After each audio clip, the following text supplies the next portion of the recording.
¿Tú eres una persona suertuda? ¿Tú crees que has tenido momentos de suerte y otros en los que no? ¿Tú optimizas tu vida para la forma en la que otras personas suertudas optimizan su vida? Hoy vamos a hablar de eso. Hoy vamos a hablar de probabilidad y estadística y de cómo funciona la suerte. Esto es porque hace muy poco lanzamos una carrera que todo el mundo nos estaba pidiendo. La carrera de matemáticas para la programación. Y el primer curso de esa carrera es probabilidad y estadística. Es una carrera diseñada para enseñarte todas esas matemáticas que necesitas para ser una persona experta en ciencias de datos, en inteligencia artificial o simplemente en programación. Es como llenar ese hueco que la escuela nunca logró llenar y que la universidad llenó a martillazos en tu cerebro. Y para ello, a la audiencia que estaba en vivo hace un segundo cuando grabamos este Platzi Live, le pregunté, ¿te consideras una persona suertuda? Para un minuto y piensa si tú te consideras una persona suertuda. Y antes de eso, piensa en esto. ¿Qué crees? ¿Que la gente va a decir que sí o que van a decir que no? Yo estoy seguro que si tú piensas que tú eres una persona poco suertuda, vas a decir que la mayoría de la gente no es suertuda. Y si tú te sientes una persona con suerte, vas a decir que la mayoría de las personas tienen suerte. Es curioso que estuvimos en un punto muy ambivalente. Estos fueron los resultados de miles y miles de personas que votaron. Ellos dijeron el 61% sí se consideran con suerte, mientras que el 39% no se consideran con suerte. ¿Esto qué significa? Esperen un segundo y hagamos otro ejercicio. Hagamos un ejercicio que me parece fascinante. Vamos a hablar de que ustedes tienen un vuelo. Hay un vuelo que sale a las 10 y son en este momento las 9. Ustedes saben que tienen que llegar con 30 minutos de anticipación mínimo. 30 minutos es el borde. Si llegan 29 minutos antes, o sea, si llegan a las 9:30, ya perdieron, a las 9:31 perdieron el vuelo. A las 9:29 apenas llegaron. O sea, tienen que llegar antes de las 9:30. Pero son las 9, van tarde para el vuelo. Y ustedes ven el pronóstico del tráfico. Hay un 70% de probabilidad, de que el tráfico se demore 20 minutos. Es decir, llegan a las 9:20. Pero hay un 30% de probabilidad de que el tráfico se demore 40 minutos. Es decir, van a perder el vuelo. Si hay un 30% de probabilidad, ¿ustedes qué hacen? Más bien se quedan en la casa y consiguen otro vuelo, cancelan ese vuelo y compran otro, o llaman a la aerolínea y piden cambio, o lo intentan, van al aeropuerto y lo intentan. Hicimos la pregunta a toda nuestra audiencia en vivo y esto fue lo que respondieron. En el primer vuelo, el 89% se arriesga y va. Solamente el 11% no va y prefiere cambiar el vuelo. Eso fue con un 70% de probabilidad de que el tráfico se demorara 20 minutos y un 30% de probabilidad de que el tráfico se demore 40 minutos.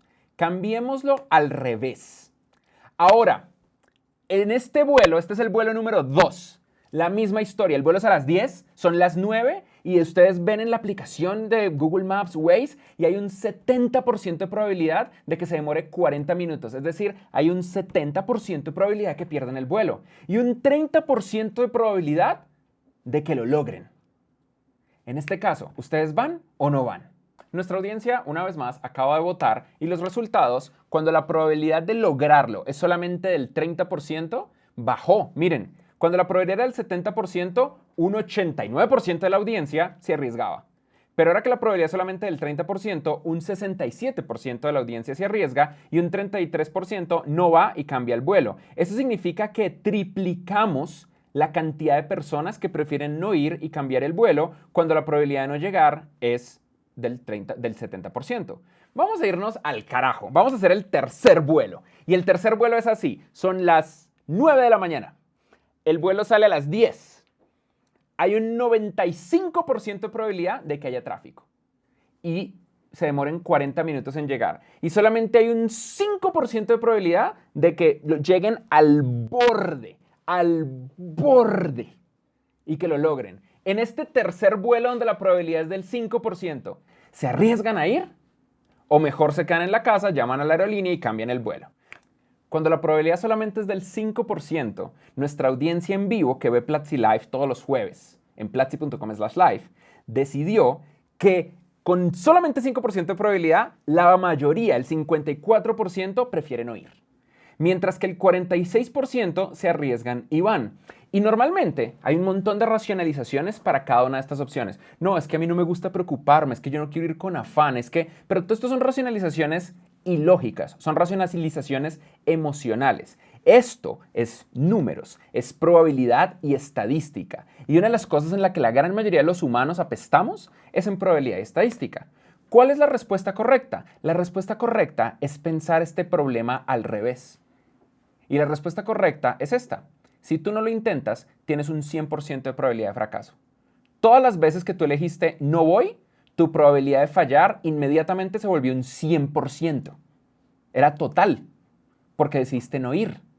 Cuando la probabilidad es del 5% de llegar a tu vuelo, sí vas a estar estresado, probablemente no va a ocurrir, pero hay dos actitudes. La actitud de, ay, no, eso yo, ¿para qué? ¿Para qué uno lo intenta si eso las vainas no salen? Y la actitud de no rendirse. Y no es una actitud emocional, es una actitud racional estadística, porque existe una probabilidad que tiende a ser verdad de intentarlo si lo intentas. Pero si no lo intentas, el 100% de los casos que no los intentas, los pierdes. Tú pierdes todos los intentos que no intentas. Tú pierdes todas las oportunidades que dejas pasar. Tú pierdes todas las veces que pudiste hacer algo y no lo hiciste. Por ende, la mejor estrategia siempre es intentarlo. Y esto es el componente central de la probabilidad y estadística. Nosotros tendemos a ser pesimistas en nuestra forma de pensar a nivel estadístico, pero si asumimos que es lo peor que puede pasar, y la respuesta es que lo peor que puede pasar es nada, probablemente lo tienes que hacer. También somos ilógicos cuando se trata incluso de elegir cosas que son completamente aleatorias. Elijan un número del 1 al 4. No lo escriban en el chat, no lo escriban en los comentarios, piénsenlo. Le preguntamos a nuestra audiencia en vivo y ellos eligieron aplastantemente el 3. Eligieron el 3, pero eso no tiene sentido. Es un número aleatorio entre el 1 al 4, porque eligen el 3. Y de nuevo, hay un montón de racionalización. No, es que el 1 es como el primer número, entonces uno no lo elige. Y el 4 tampoco, porque es el último, entonces uno no lo elige. Y el 2 es un número par, entonces está como raro.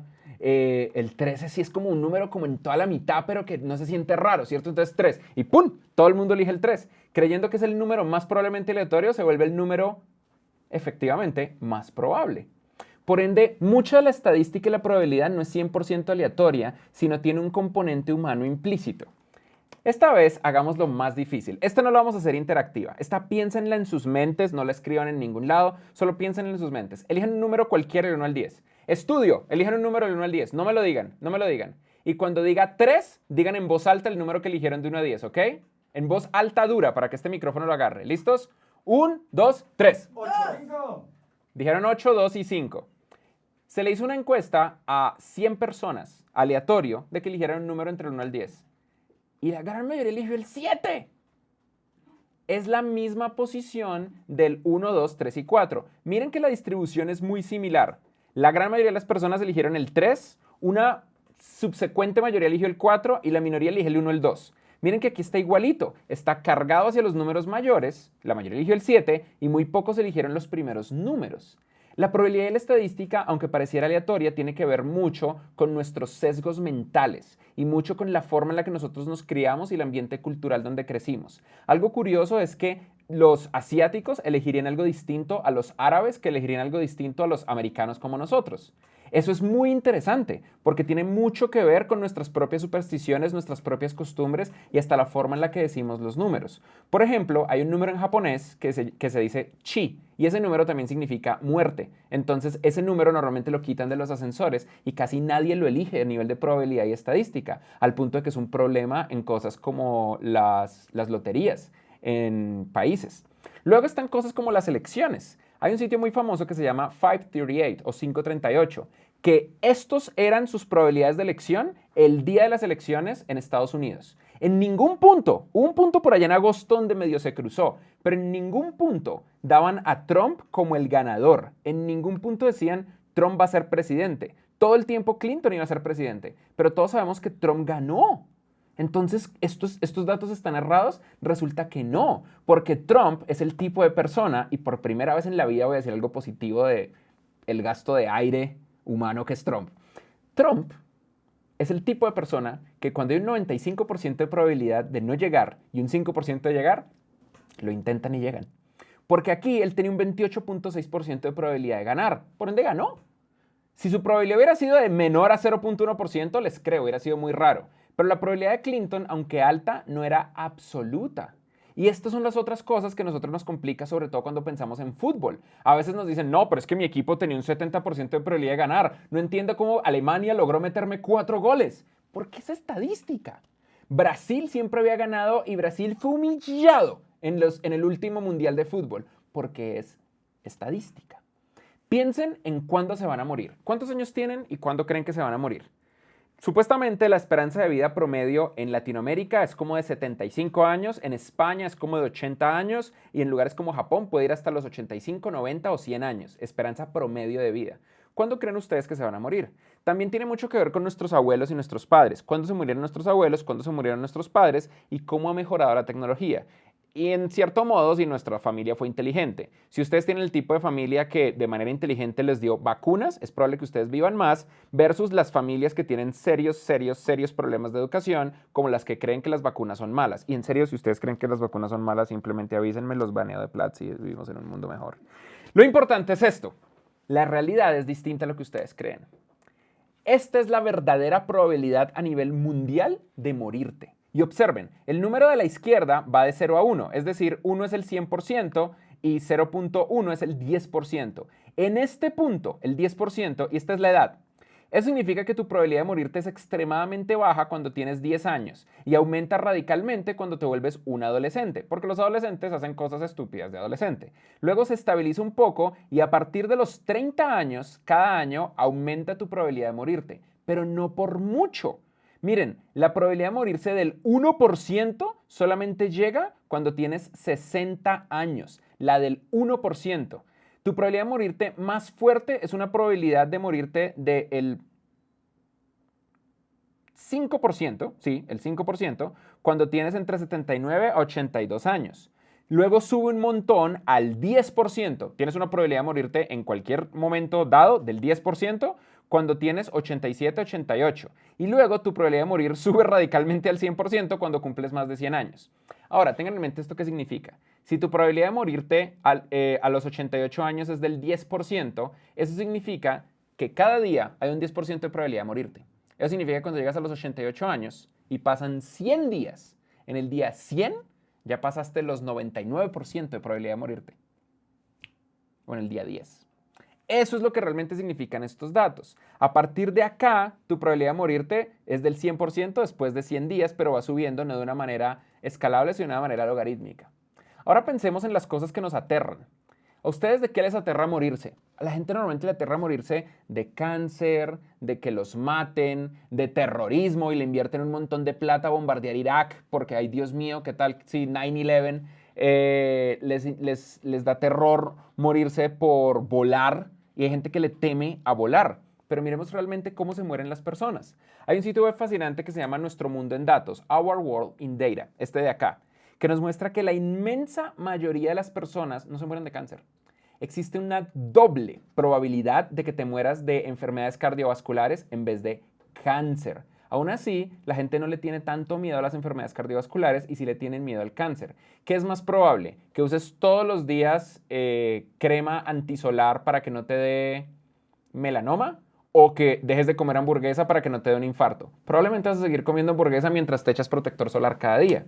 La realidad es que las cosas que a nosotros nos aterran, como cáncer, homicidio o terrorismo, no son tan graves como las cosas que no nos aterran tanto, pero realmente matan gente. El terrorismo es una de las cosas que menos mata gente. Otras cosas que nos aterran son los desastres naturales, un terremoto, una inundación, pero solamente el 0.01% de la población humana se mueren de eso, donde el 32.26% se mueren de enfermedades cardiovasculares. Si en serio te temes a la muerte, sigue montando en avión y corre todos los días, pero no todos los días, los maratonistas se van al otro lado.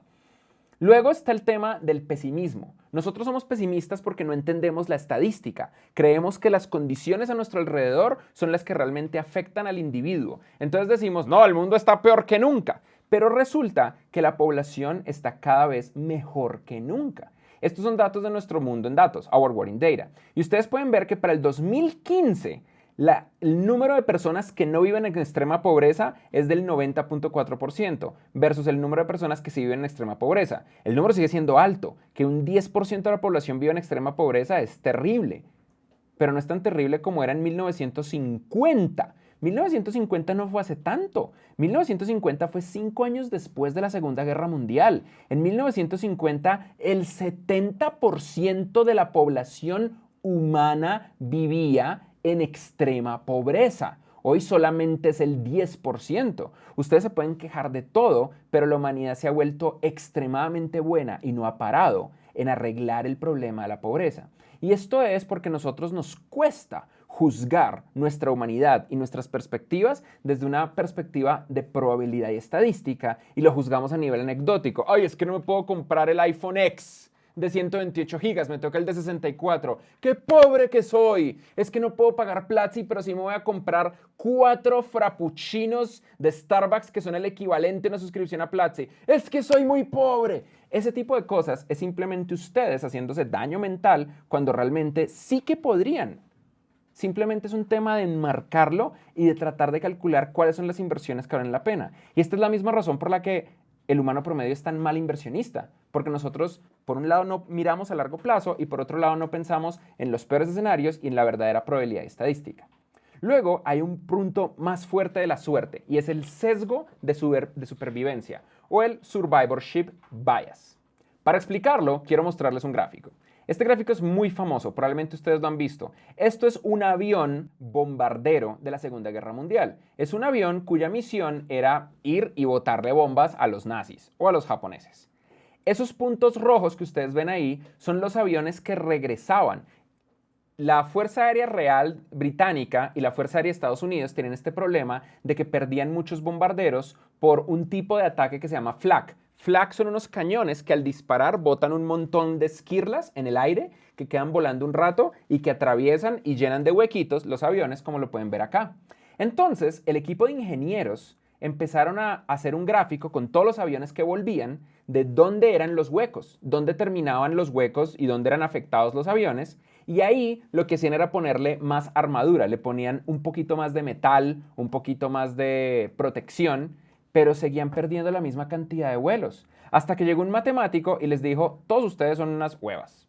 Todos ustedes la están cagando acá. Miren, si los aviones que vuelven con esos huecos, es porque con esos huecos pueden volver. Los que no vuelven probablemente les pegaron en otro lado. Entonces lo que tienen que hacer es ver de todos los que vuelven dónde están los huecos y donde no están los huecos, ahí pongan la armadura, ahí pongan una placa más fuerte. Porque la gente tenía un sesgo de supervivencia. Creían que los aviones que volvían eran los que tenían que proteger, cuando realmente lo que tenían que hacer eran ver los que no volvían. Como no podían, porque estaban en territorio enemigo, podían ver en qué áreas no eran afectados los que sí volvían y ahí reforzar. Es una forma de pensar al revés. Es similar al ejemplo del inicio, donde incluso si solamente tienes un 5% de probabilidad de llegar a tu vuelo, el hecho de que te rindas hace que tengas un 100% de probabilidad de fracaso. Ese sesgo de supervivencia se ve con nuestros héroes. Por ejemplo, todo el mundo quiere ser como Bill Gates. Porque Bill Gates creó el imperio más grande del mundo, Microsoft. Y porque Bill Gates, desde su dormitorio en Harvard, logró crear una de las empresas más grandes de tecnología y porque la industria de tecnología el día de hoy todavía se mueve con Windows. Y todo el mundo habla de esta historia mítica que fue el momento donde se creó el imperio de Microsoft, donde Bill Gates se sentó con los jefes de IBM, porque IBM era la empresa más inmensa de la época, y les dijo, yo les tengo un sistema operativo que se llama DOS, pero en vez de vendérselo a IBM, se los quiero licenciar. E IBM legendariamente dijo, eso está bien, el negocio está en el hardware, no en el software, yo te lo permito. Y se creó esa industria gigante y todo el mundo, este man es un duro.